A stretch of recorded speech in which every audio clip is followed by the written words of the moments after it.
What? What is that? What does that say? Chocolate? Chocolate? That's right. Chocolate Ray. Chocolate Ray.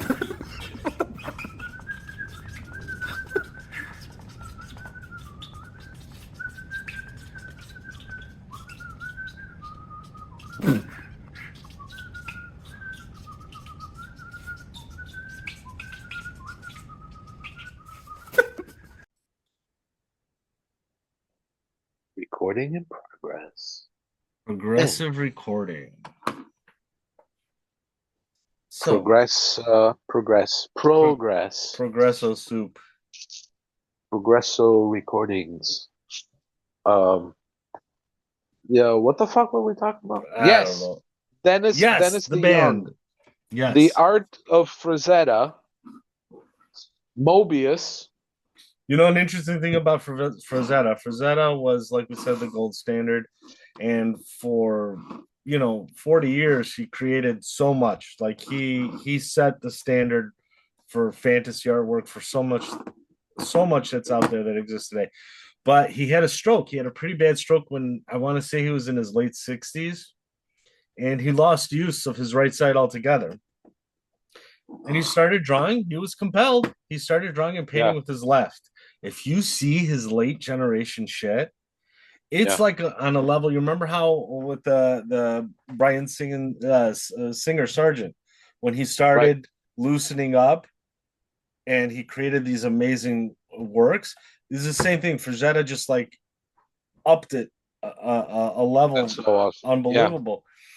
And then I was thinking about other artists, like other great illustrators, like Norman Rockwell. Norman Rockwell. Stop playing with whatever the fuck you're playing, dude. Oh, was making noise? I'm sorry. Yeah, it's making noise. What do you think? This is a recording. There's a recording in progress. I couldn't hear it because you can't fart. You can't fart. You can't burp. You can't slurp your drinks because people hear all this shit. You're so unprofessional. I wonder how far they can hear it. Like, can they hear like your stomach gurgling, or like?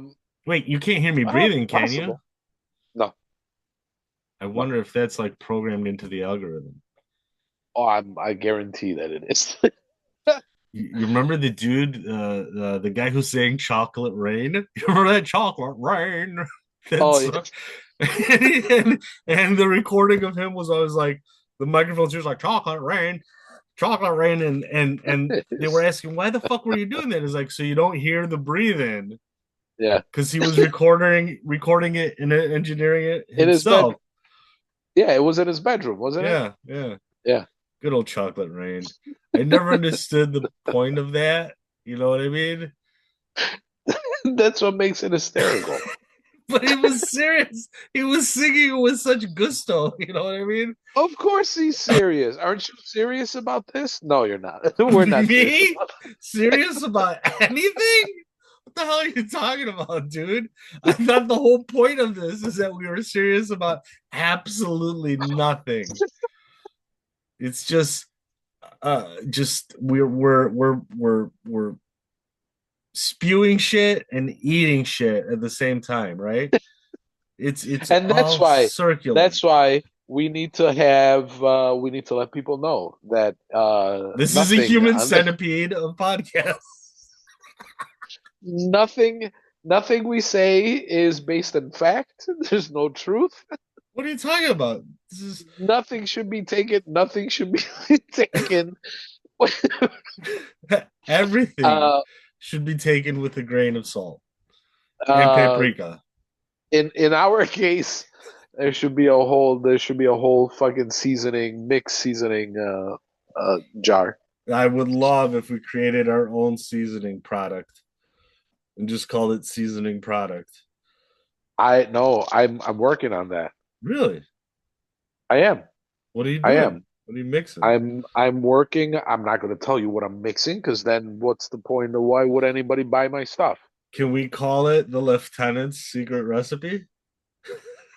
Like the Colonel's secret recipe? No. It's vaguely Mediterranean seasoning.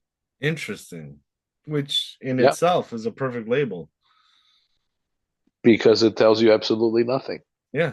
It's fucking vague.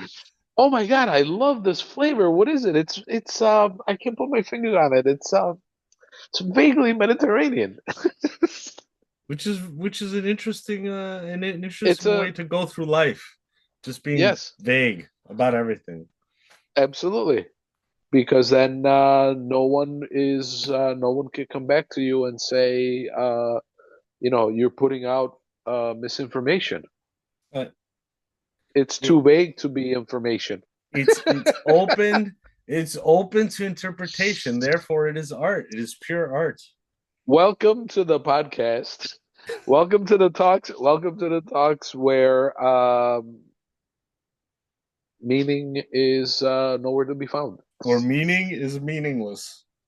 Misinformation is our no, yeah, no. Less meaning is more better.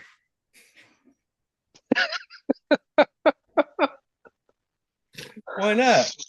No, dude. We have to stick to our original format, which is sporadic, spontaneous soliloquies. That's brilliant. And I agree. don't believe anything we say while writing everything down, because everything we say is wisdom. It is true. But don't believe anything we say. It's a very Hans and Franz philosophy. Hear me now and believe me later. Okay, you know. Because we are here to pump you up. Well, and we are influencing the youths as The they youths. age. The youths? The youths. I'm sorry, did you say youths? Yes, Your Honor, the youths. The youths. Sorry. The Which youths. the youths. What if you had to like enunciate every syllable and every I would love that. I would love if from today forward we had to use the word knuckle. knuckle like Yes, kniggets. Monty Python did that first. that's what I'm saying. Yeah. I think we should. Why is it there if we're not attesting to its existence? It's true. I can see It's a that. shame. How would you say for example, through? Through? Thrug. Through. The H isn't silent? Thrug. Thrug. Thrug. So I'm about to have a structural failure here. So give me a I'm second. I'm about to have a nervous breakdown. My head really hurts. That's one of the greatest songs by Black Flag, man. So I'm about to have a nervous breakdown. My think head really hurts. I was more into his spoken word. Because it's funny that by his, you're speaking of Henry Rollins. Henry Rollins. I mean, the fact that he played a not cop necessarily in The Chase. Yes, that was absolutely. I don't think anyone caught that irony. You know what I mean?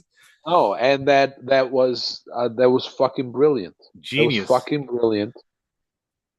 But when we're talking about poetry before, his stuff, English, that spoken word, Yes. only English can do spoken word. Well, no. I go back to the thing. The translation is what ruins stuff. Mm-hmm. Which is why I have a big fucking problem with these ancient texts that we base all of our knowledge on. Yeah. Right? So if we're having such trouble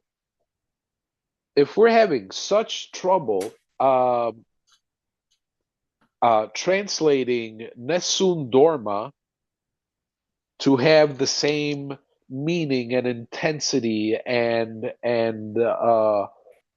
color that it has in Italian, and the moment you translate it into any other language, even another Romance language that should be a gimme, right? Mhm. but it still doesn't work. It Well, loses so much. just look at just a Descartes, the cogito ergo sum.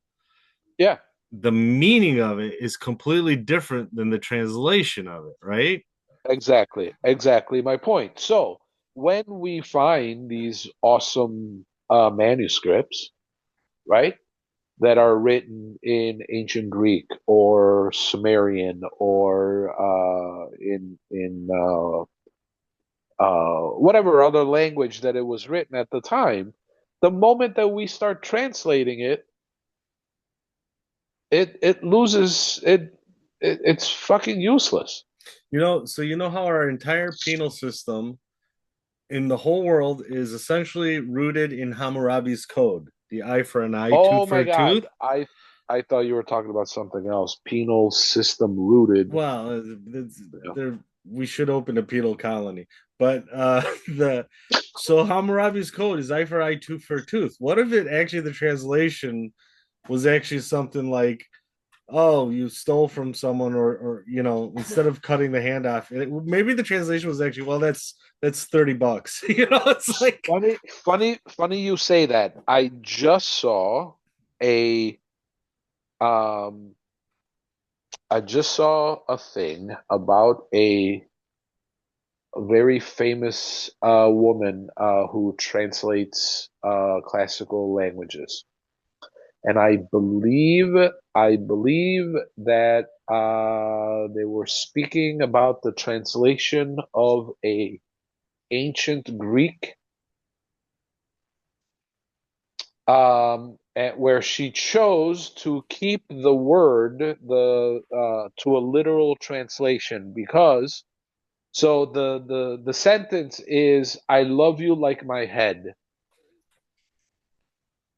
And in the past, there have been some highly respected translations where, when the word was used in the original language, it had a meaning, right? yeah, yeah, I love you like my own, whatever. The phrase has changed since, right? So back then, I believe it was Greece. I have to look it. I could be completely wrong, but I believe it was Greece. The phrase was, I to show you're in, you're the highest regard for yeah, something, was to yeah. say that I love it like my head. And she published the first translation in history where she's taken those words that were interpreted over the years. Hmm. So those words where we don't have actual proper translation for the meaning of, because obviously the word head, we have its head, but the phrase has a different meaning.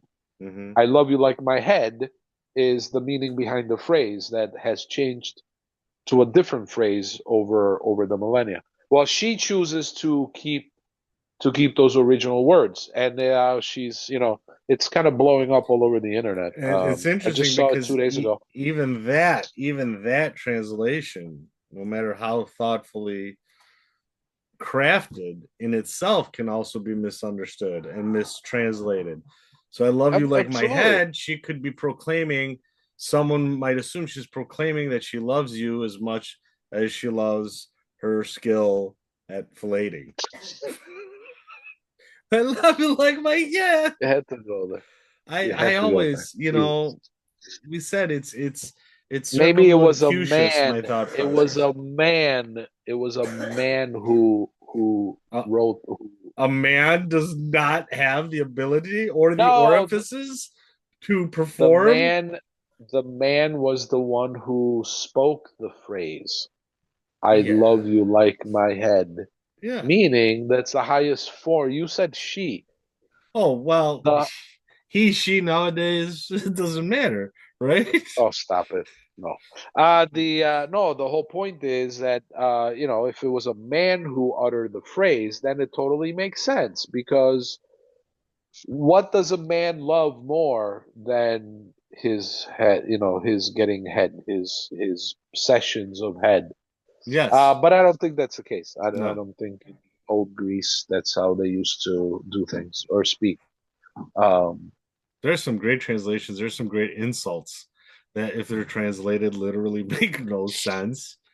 But in oh the well, yeah. poetry of the native tongue, yeah, it makes all Every the language, sense. Yeah. every language. It's haven't you seen those guys online where they're like, "I hope your left shoe kicks your goat while fighting with the chicken," and you're Yeah. like, "What the fuck?" Did you just say? One of my favorite ones But in literally. that language, it's one of the most awesome insults ever. You know? Yeah, I mean there's a great one that translates literally to okay, so you have the fuck your family, fuck your race, fuck your bloodline, but Right. one that would be best translated into like fuck your genetic code. You know what I Oh, mean?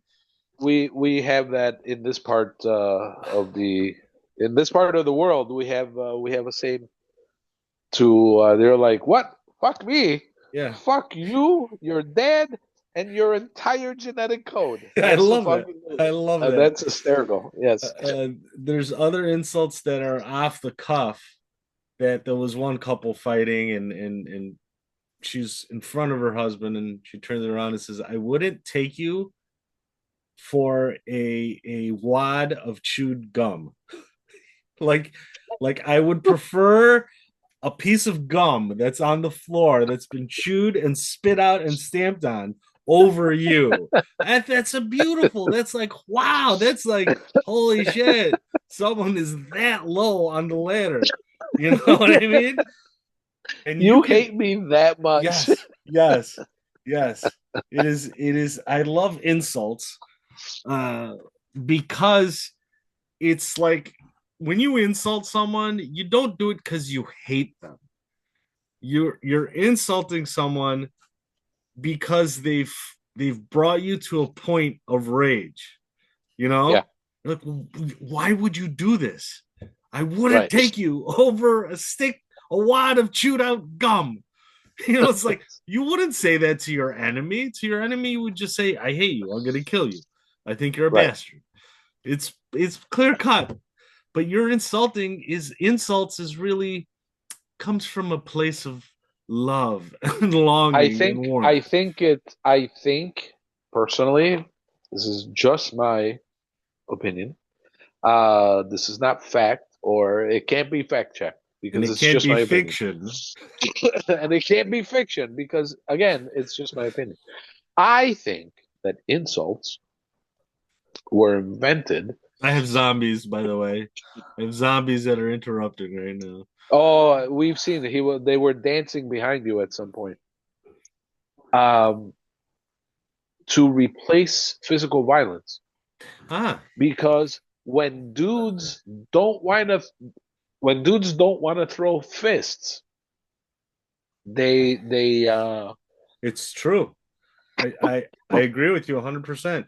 And that's what's developed into the whole snaps.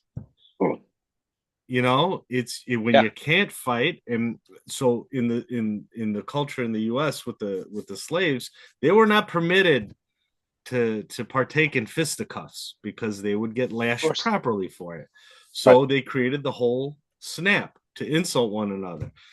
And that developed into the modern your mama jokes and everything like that, which has been elevated to rap battles. You know, it's like Kendrick Lamar versus Drake is like there's a paradigm that's been set with it historically. It's an art form. You know what I mean? And if you well, don't know, plus you're also mentioning a person who's a lyrical genius. yeah, someone like Kendrick Lamar is a genius. You know what I mean? And I think that's like he would really love to be our patron. Yeah. Kendrick Lamar.